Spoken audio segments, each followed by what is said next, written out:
باب 18 گناہ جاہلیت کے کام ہیں اور اس کا کرنے والا کافر نہیں ہوتا، البتہ شرک کرنے والا ضرور کافر ہوتا ہے۔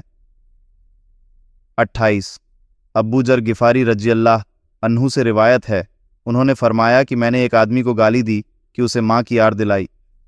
نبی صلی اللہ علیہ وسلم نے یہ سن کر فرمایا، کیا تو نے اسے اس کی ماں سے یاد دلائی ہے؟ ابھی تک تم میں جاہلیت کا اثر باقی ہے۔ تمہارے غلام تمہارے بھائی ہیں، انہیں اللہ نے تمہارے قبضے میں رکھا ہے، پس جس آدمی کا بھائی اس کے قبضے میں ہو اس کو چاہیے کہ اسے وہی کھلائے جو خود کھاتا ہے، اور اسے وہی کپڑے پہنائے جو وہ خود پہنتا ہے، اور ان سے وہ کام نہ لو جو ان پر بھاری گزرے، اور اگر ایسے کام کی انہیں تکلیف دو تو خود بھی ان کا ہاتھ بٹاؤ۔ فائدے۔ دوسری روایت میں ہے کہ حضرت ابو ذر رضی اللہ عنہ نے حضرت بلال رضی اللہ عنہ کو صرف اتنا کہا تھا کہ اے کالی کلوٹی عورت کے بیٹے۔